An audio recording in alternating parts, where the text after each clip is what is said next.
So hello everyone. So this is CS Anitya Saraf, your friend, mentor and coach. So कैसे हो आप? उम्मीद कर रहा हूँ कि आप अच्छे हैं, राइट? और आपकी प्रिपरेशन एकदम अच्छी चल रही है. सो फाइनली वो दिन आ चुका है, वो समय आ चुका है जिसके लिए आप इतने टाइम से प्रिपेयर कर रहे थे. The days have come, the examination period and have come. And मुझे बिल्कुल उम्मीद है कि आप बहुत अच्छा करने वाले हो और दिल से दुआ है कि आप सब अपने एग्जाम्स क्लियर करने वाले हो. ठीक है, तो मेरी तरफ से कुछ छोटी मोटी गाइडेंस जो शायद आपकी हेल्प करे कि आप एग्जाम्स और बेहतर कर सकें, जिसके अंदर मैंने अपने कुछ एक्सपीरियंसेस शेयर कर रखे हैं. एंड उम्मीद करता हूं कि ये वीडियो आपके काम आएगा. कुछ बातें बहुत बेसिक होंगी बट बहुत इफेक्टिव होंगी कि आप इंप्लीमेंट करोगे ना तो आपको उसका एक पॉजिटिव रिजल्ट दिखाई देगा. ठीक है, तो मैंने अपने पूरे डिस्कशन को ना यहाँ पे 8 पार्ट्स में डिवाइड किया है, 8 पॉइंट्स में डिवाइड करा है. तो 8 छोटी छोटी बातें आपके साथ डिस्कस करना चाहूंगा. सबसे पहली चीज, it is very important that you take a proper sleep. ठीक है ना, it is very very important that you take a proper sleep. आपको लगेगा सर ये तो मतलब एक नेग्लिजेंट सी बात है, कैजुअल सी बात है कि sir please take a proper sleep. But इस बात को एम्फसाइज करके मैं इसलिए कह रहा हूं तुमको, क्योंकि मुझे पता है यार कि जो एग्जाम का स्ट्रेस है ना, उसमें तुम लोग सबसे पहले अगर कुछ कॉम्प्रोमाइज करते हो ना तो अपने स्लीप को कॉम्प्रोमाइज करते हो सबसे पहले.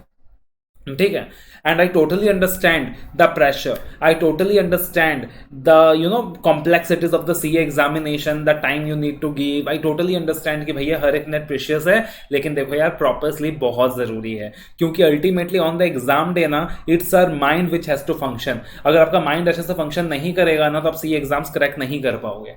तो प्रॉपर स्लीप का मतलब ये नहीं बोल रहा मैं कि भाई तुम 7-8 घंटे सो प्रॉपरली, बट एटलीस्ट यार एक 5 से 6 घंटे का प्रॉपर स्लीप तुमको चाहिए ही चाहिए. प्लीज उससे कम स्लीप मत लीजिएगा. And at least before the exam night, जो एग्जाम डे जो नाइट होता है ना, तो उसमें एटलीस्ट एक 6 घंटे का प्रॉपर स्लीप लीजिएगा ही लीजिएगा. Second is proper food and stress management.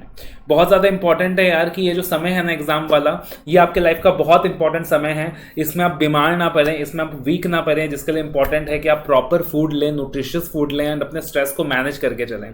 क्योंकि अल्टीमेटली मेहनत हर कोई करता है यार, लेकिन ये जो स्ट्रेस बोलकर जो चीज है ना, वो स्ट्रेस बोलकर जो चीज है हमारी इफेक्टिवनेस को ना 90% किल कर जाता है या रिड्यूस कर जाता है. तो हम जितना बेहतर तरीके से अपने स्ट्रेस को मैनेज कर पाएंगे ना, उतना बेहतर हमारा आउटपुट इस पीरियड में निकल पाएगा. जिसके लिए आप क्या कर सकते हो सर, थोड़ा बहुत मेडिटेशन कर सकते हो, अपने ब्रीथिंग में फोकस कर सकते हो. उसके बाद सर इंपॉर्टेंट चीज है 1.5 डेज. जो एग्जाम से पहले आपको 1.5 डेज मिलेगा ना, आप कितने अच्छे से उस 1.5 डेज को प्लान करके चलते हो, दैट इज द की. एकदम रैंडमली 1.5 डेज को अप्रोच मत कर लेना यार कि 1.5 डेज आएगा तब देखेंगे क्या करना है क्या नहीं करना है. नहीं, आपने सर प्रॉपर तरीके से प्लान करना है, हर सब्जेक्ट को प्लान करना है कि एग्जैक्टली 1.5 डेज में मेरे को किस वे में अपना जो सिलेबस है वो कंप्लीट करना है. पहले कौन सा टॉपिक करना है, बाद में कौन सा टॉपिक करना है, किस टॉपिक को कितना समय लगना चाहिए, किस टॉपिक में क्या क्या पढ़ने वाला हूं, किस टॉपिक को किस बुक से पढ़ने वाला हूं, ये सारी चीजें अभी से प्लान आउट होनी चाहिए. उसके बाद अगली चीज है exam day, the main day. तो अल्टीमेटली जिस दिन आप जाकर युद्ध लड़ने वाले हो वो वाला दिन, एग्जाम डे. अब ये जो एग्जाम डे होता है ना सर, बहुत क्रिटिकल होता है. तो इस एग्जाम डे में ना आपने सबसे पहले अपने ऊपर फेथ रखना है, अपने ऊपर कॉन्फिडेंस रखना है. एकदम रिलैक्स्ड होकर उठें, थोड़ा बहुत वॉकिंग वगैरह करें, थोड़ा बहुत टहलने जाएं, आए अपने कंटेंट को रिवाइज करना स्टार्ट करें. ठीक है, और जब एकदम एग्जाम हॉल में जाने का समय हो जाएगा ना, तो ठीक आधा घंटा पहले किताबों को बंद कर दें. आधा घंटा पहले किताबों को बंद करके ना बस रिलैक्स करें, अपने प्रिपरेशंस में फेथ रखें, विश्वास रखें अपने प्रिपरेशंस पे कि यार मैंने इतना टाइम से मेहनत करा है तो वो प्रिपरेशंस बेकार नहीं जाने वाला है. Have faith in your preparations, I have faith in your preparation. तुम भी तो अपने प्रिपरेशंस पे भरोसा दिखाओ. ठीक है, तो आधा घंटा पहले एटलीस्ट किताबें बंद कर दें, रिलैक्स करें. म्यूजिक सुनने का मन है म्यूजिक सुने, मेडिटेशन करने का मन है मेडिटेशन करें, फिर अपने भगवान को याद करें, अपने माँ बाप का आशीर्वाद लें और एग्जाम हॉल में पहुंच जाएं. ठीक है, अब जब आप एग्जाम हॉल में पहुंचते हो सर, तो उसके बाद आप जब एग्जाम हॉल में एंटर करते हो, आपको पेपर्स मिलता है आपका, तो वो जो 15 मिनट का रीडिंग टाइम होता है ना, वो अगली चीज है कि सर आपके लिए बहुत ज्यादा इंपॉर्टेंट है. जिस तरीके से आपने 1.5 डेज को प्लान करना था ना, उसी तरीके से आपने 15 मिनट्स को भी प्लान करना है. बिकॉज ये 15 मिनट डिसाइड करेगा कि वो जो 3 घंटे हैं आप उस 3 घंटे में कैसे एग्जीक्यूशन देंगे. आपको 15 मिनट के अंदर हर चीज प्लान कर लेना है कि किस टॉपिक को पहले अटेम्प्ट करना है, किस टॉपिक को बाद में अटेम्प्ट करना है, किस टॉपिक में कितना टाइम लगाना है, कौन से मेरे स्ट्रॉन्ग एरियाज ऑफ क्वेश्चन है, कौन से मेरे वीक एरियाज ऑफ क्वेश्चन है. मेरे को सब कुछ डिसाइड कर लेना है. अब फाइनली सर जब पेपर आप लिखना स्टार्ट करोगे, जब वो पेपर आपके सामने आएगा, तो याद रखना पेपर बहुत आसान हो सकता है, पेपर बहुत टफ भी हो सकता है। अब एक चीज याद रखना कि अगर पेपर बहुत आसान आ रहा है ना, तो उतावला मत हो जाना, ओवर एक्साइटेड मत हो जाना, क्योंकि उसी ओवर एक्साइटमेंट में तुम करोगे गलतियां, तुम करोगे कैजुअलनेस, और तुम करोगे तुम करोगे सिली मिस्टेक्स, और वही सिली मिस्टेक्स तुम्हारा अटेम्प्ट ले जाएगा, तुम्हारे मार्क्स को कर्टेल कर जाएगा।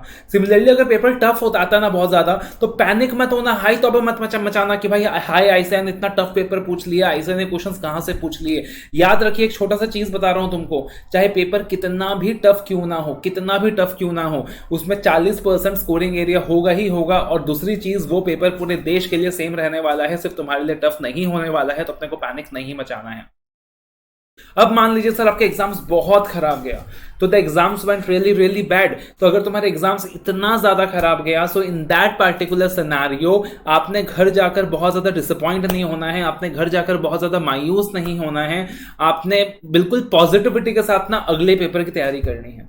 काफी बार क्या होता है पता है, पहले एग्जाम आप दे क्या रहे, मान लो पेपर बहुत खराब गया, बहुत खराब गया, मेरे साथ भी हुआ था। सो इन दैट सिचुएशन हम लोग ना पैनिक कर जाते हैं कि यार अब तो एग्जाम क्लियर ही नहीं होना है, सब्जेक्ट में तो 40 आना भी मुश्किल लग रहा है, तो अब अगले सब्जेक्ट को करके क्या फायदा। यही आप कर जाते हो गलतियां। हो सकता है कि आपका पेपर खराब जाए, हो सकता है कि आप उस पेपर में फेल भी हो जाओ, बट क्या पता आप आने वाले जो रिमेनिंग पेपर्स हैं उनको पॉजिटिविटी के साथ अटेम्प्ट करो तो आपको एग्जाम्शन आ जाए। और एग्जाम्शन की क्या वैल्यू है सी एग्जाम्स में आपने पता है।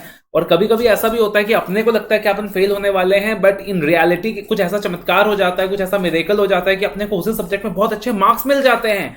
कभी कभी ऐसे स्टेप मार्किंग्स दे देता है, कभी कभी ऐसे फ्री थोड़ा सा जो चेकिंग है वो थोड़ा सा इजी वे में कर देता है, कभी ग्रेस मार्किंग भी मिल जाते हैं, एंड अपने एक्सपेक्टेशन से ऊपर मार्क्स भी आ जाते हैं। So it happens, right.